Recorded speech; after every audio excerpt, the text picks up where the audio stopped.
Hey there, Rolling Crew. It's Nicole B here from Hands and Plan Travel, bringing you another episode of my travel journey. This is episode 3, part 3. So, we're going to talk about some of my accomplishments. What I've learned to do over the past couple months was try to celebrate the little wins.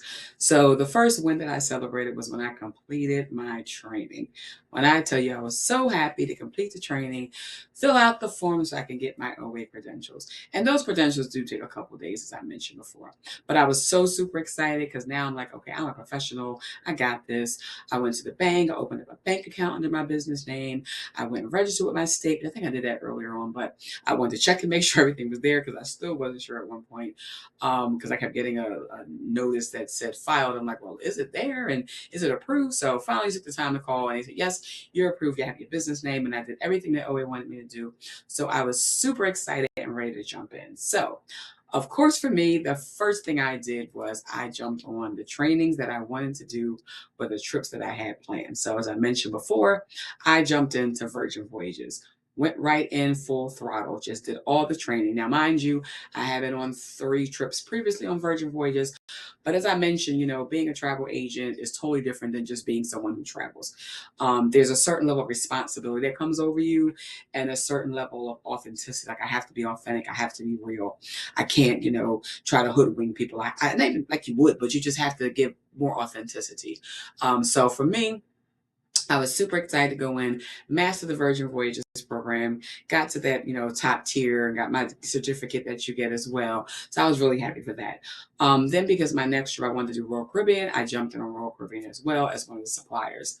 Then what I also did was, I don't know if people even do this, and I probably say they don't because I have seen people that have said, well, what are you guys doing for your trainings? What suppliers are you doing next? I kind of went in and thought about every area that I might book someone for, or every event that I might book, every place they might want to go. So some of the things I went and did the Viator sign up for that. I signed up for the parking spot because we use that here when we travel as well. Signed up for Brightline because again, I do Brightline when I travel to Miami and Fort Lauderdale and Orlando. So I did those. And I also did Expedia Tap because I kept hearing about it. I signed up for the VAX because, as I mentioned before, some of them you might just sign up. You don't have to do any training, but there's, modules to look at or webinars, but you don't have to go through any specifics to get the credentials for them. So I would say think about all the areas you want to plan for. I did Carnival, I did Princess, Norwegian, MSC. Haven't done the full trainings for those yet. Again, only cruise lines I've done fully was Virgin Voyages and Royal Caribbean, because those are the 2 trips that I have upcoming.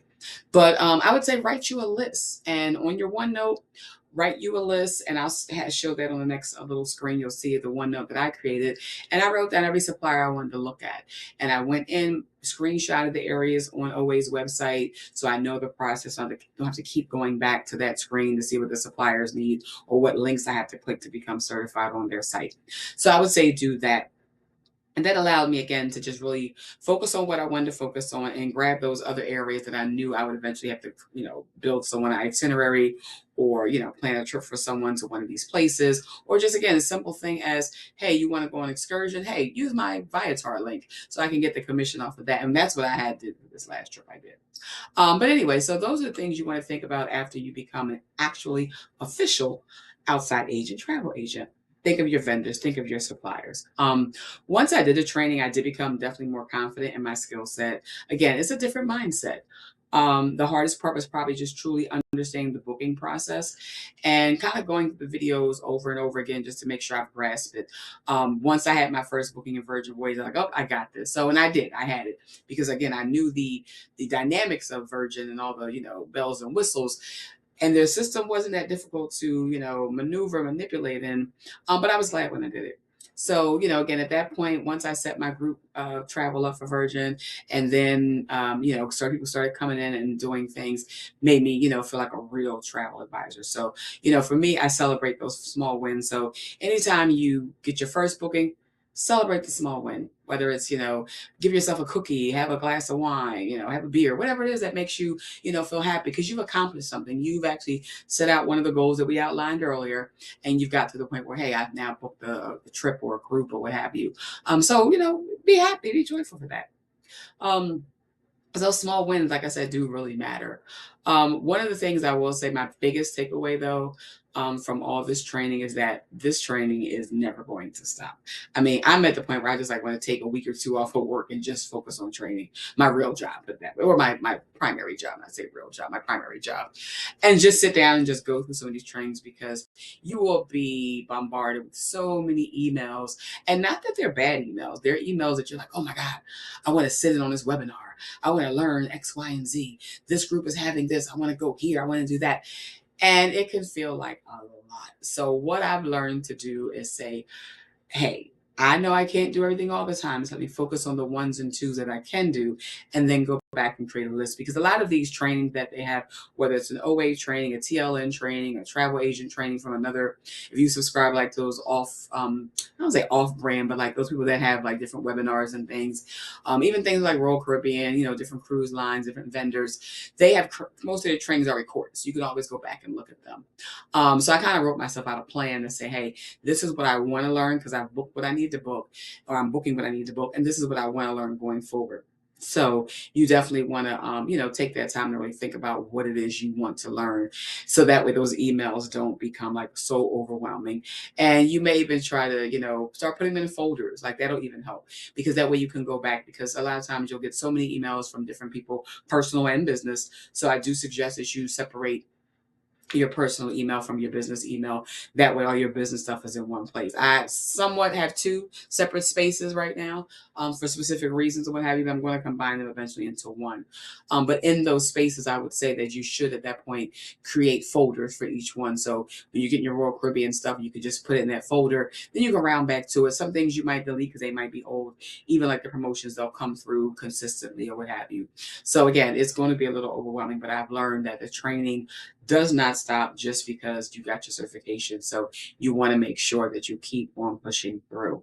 For me, completing various aspects of the training is definitely important for me. Like I said, I'm just really focused on getting a lot of stuff done at a lot of stuff done in a little bit of time, but focusing on what it is I need to really, really learn, not just doing just anything and everything, but really kind of focusing on that, the areas that I feel like are most important to me.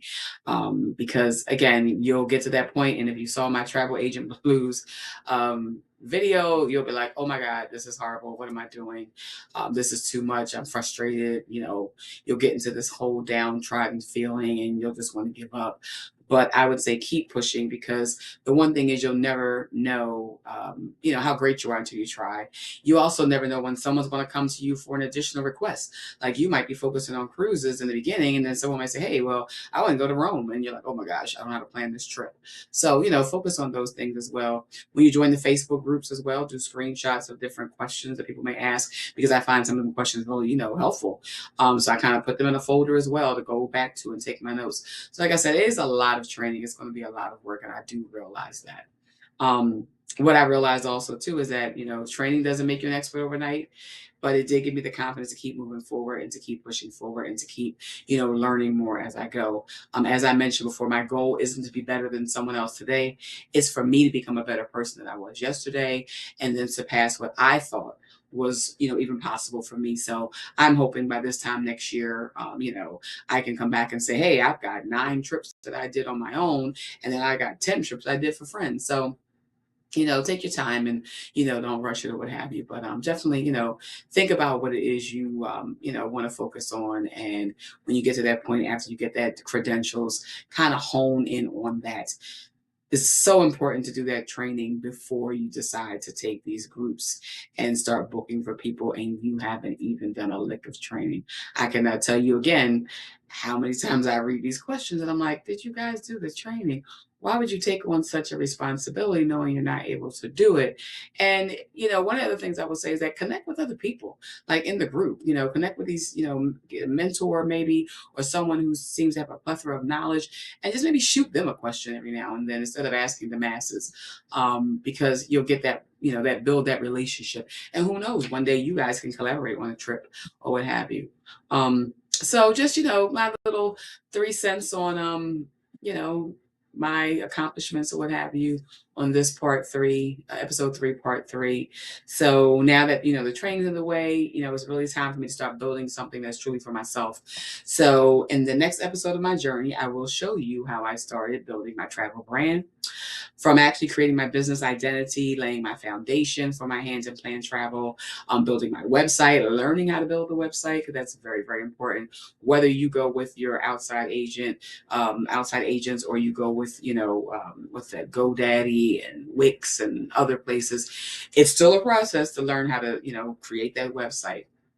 So we'll talk about that journey. So just, again, if you're thinking about becoming a travel advisor, please follow me along as I share every single step, my successes, my challenges, and everything I'm learning along the way. Please like, subscribe, share, review, and I'll be so grateful. So I'll see you all in episode 4 of Building My Travel Brand.